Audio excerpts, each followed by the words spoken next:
वाटतं लोकांना प्रतिसाद? आमचं हे प्रत्येक वर्षाचं आपण पाहिलं असेल, आम्हाला इथे स्थानिक आमचे सगळे इथे बांधव भगिनी सगळे नाचायला पण लावतात. आज मी खासदारांना पण नाचायला लावलं. हे वांगीताई आहेत, पण मजा असते ह्या पूर्ण परिसरात.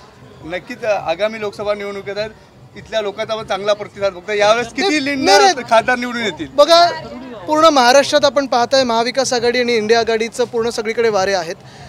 सगळ्या लोकांनी महाराष्ट्रावर सतत जो अत्याचार होत गेलेला आहे गेल्या 2.5 वर्षामध्ये हे पाहिलेलं आहे. पण मला वाटतं आज होळीच्या निमित्ताने राजकारण नाही, आज आम्ही हा सण साजरा करायला आलेलो आहे. आणि जेव्हा प्रचाराला येऊ तेव्हा पण असाच उत्साह असेल. तुम्ही ज्या उद्योग मंत्र्यांवर नेहमी टीका करत आहात त्यांनी तुमच्यावर टीका केली आहे. सांगलीतलं एअरपोर्ट उद्धव ठाकरे यांच्या काळातच गुजराती उद्योगाला विकला असा त्यांचा आरोप आहे. कुठचे उद्योगमंत्री? ते पण रनवेचा डांबर वगैरे आहे की नाही तिथे जरा बघा नंतर. नाही म्हणजे हे कोकणातून मी ऐकत असतो. वंचित बहुजन आघाडीचे राष्ट्रीय अध्यक्ष प्रकाश आंबेडकर यांनी अल्टिमेटम दिलेलं आहे 26 मार्च पर्यंत जर तिढा सुटला नाही जागांचा तर आम्ही आमची वेगळी भूमिका स्पष्ट करू अशा प्रकारे त्यांनी बोललेले आहे. काय तुम्ही अजूनही पालकत्वाची वाट पाहताय? 95,000पेक्षा अधिकच्या कुटुंबाचे आयुष्य आनंदाने भरले आहे. आजच कॉल करा आणि मिळवा फर्टिलिटी ट्रीटमेंटवर सूट आणि सर्वांना द्या आनंदाची बातमी. बघा, ह्या पूर्ण बोलण्यांमध्ये मी नसतोच. तिथे आमच्याकडून संजय राऊत साहेब असतात, विनायक राऊत साहेब असतात. मी जनतेत फिरत आहे. आपण पाहताय जनतेवर जो अन्याय होत आहे, दिल्लीकडून असेल, गुजरातकडून असेल, त्याच्या विरुद्ध आम्ही लढत आहोत. आणि आम्ही महाराष्ट्र म्हणून सगळे एकत्र आलो आहोत.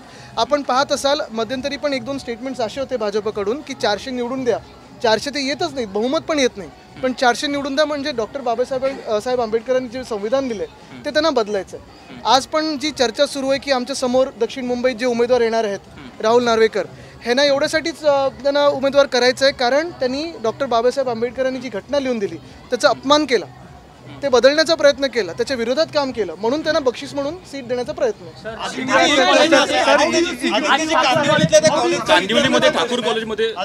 मला वाटतं प्रशासन दबाव टाकते अशा प्रकारची माहिती कशावर आपण पाहिलं असेल. आता प्रिन्सिपलनी पण मला वाटतं आमच्या खासदार प्रियंकाताईंना टार्गेट करत एक पत्र लिहिलेलं आहे. मूळ गोष्ट हीच आहे की असे कार्यक्रम होणं ठीक आहे. कार्यक्रम तुम्ही प्रचार म्हणून ते प्रचारात उमेदवाराचं धरलं जाणार आहे का? इलेक्शन कोड ऑफ कंडक्ट जे आता लागू झाले आचारसंहिता त्याच्यात पकडलं जाणार आहे का? तिसरी गोष्ट म्हणजे मी ध्रुववर काही बोलणार नाही किंवा उमेदवारावर पण बोलणार नाही, पण महत्त्वाची गोष्ट म्हणजे प्रिन्सिपल खरं सस्पेंड झाले पाहिजेत. कारण तिकडच्या विद्यार्थ्यांचे ID कार्ड कॉन्फिस्केट केले गेले, बाहेरून टाळं लावलं गेलं आणि ही साधीसुधी प्रचाराची सभा नव्हती. दुसऱ्या दिवशी एक्झाम असताना देखील विद्यार्थ्यांना तिथे ठेवलं गेलं दमदाटी करून. मला वाटतं ही खूप मोठी घटना आहे. आपण सगळ्यांनी बातमीची केली पाहिजे. दुःख ह्याच गोष्टीचं आहे की उमेदवाराला जर कुठून रिस्पॉन्स मिळत नसेल तर दबाव तंत्र वापरलं जातं आणि हेच आता होणार आहे पुढे. बघा, जर चुकून यांचं सरकार परत आलं तर लोकशाही संपलेली आपल्याला दिसते. केजरीवाल साहेबांची अटक झालेली आहे, हेमंत सोरेनजी अटकेत आहेत, सगळेच विरोधी पक्ष. आता काँग्रेस त्यांचं अकाउंट फ्रीज झालेलं आहे. म्हणजे स्वतःचे बॉन्ड्सचा सगळा घोटाळा लपवायला आपण पाहतो की हे सगळं होतं आहे. पण कालची जी घटना जी परवाची कॉलेजमधली ही अतिशय दुर्दैवी आहे आणि ह्याच्यावर इलेक्शन कमिशननी कारवाई केली पाहिजे. प्रिन्सिपलना सस्पेंड केलं पाहिजे. कुठे ना कुठे जर हे झालं नाही तर पक्षपातीपणा आहे सुरू आहे असं समजतं.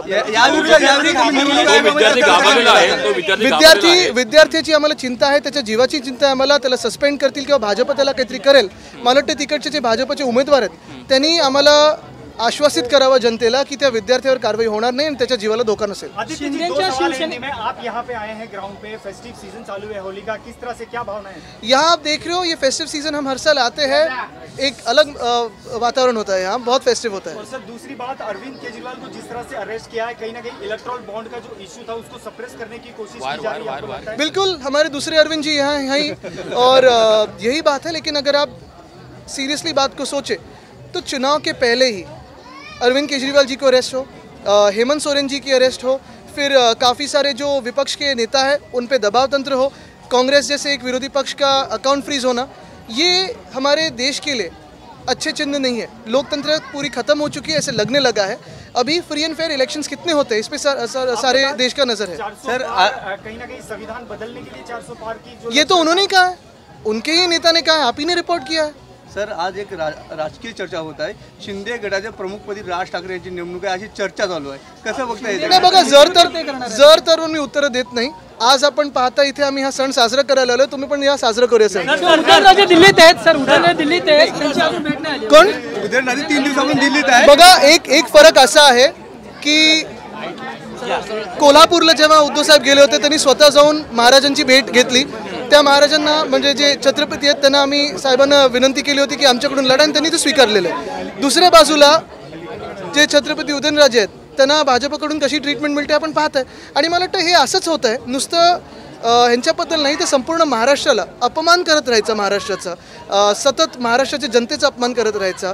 आज आपण हे कॉलेजचं पण जरी उदाहरण घेतलं, टाळं लावून ठेवलेलं आहे. असंच महाराष्ट्राला टाळं लावून ठेवण्याचा प्रयत्न आहे. इथून उद्योग नेणं असेल, इकडच्या नेत्यांचा अपमान करणं असेल, इकडचे पक्ष फोडणं असेल, ही भूमिका ही भाजपची आहे. महाराष्ट्र विरोधी भाजप हे दिसायला लागलं आपल्याला. महायुतीमध्ये आणखी एक व्हिडिओ आता जोडला जाणार आहे, चर्चा आहे. मनसे त्या पक्षाचं नाव आहे. मला वाटतं जसं मी सांगितलं ना की जर तर आता उत्तर देत नाही मी, जेव्हा काही होईल तेव्हा होईल. पण आता आम्ही सगळं भेटीगाठी होत आहेत. आम्ही जे महाराष्ट्राच्या विरोधात अन्याय करत आहेत त्यांच्यासोबत त्यांच्या विरोधात लढणार.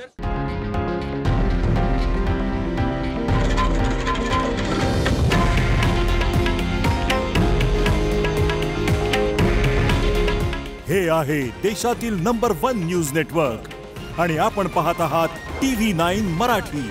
काळजी तुमची, हित महाराष्ट्राचं.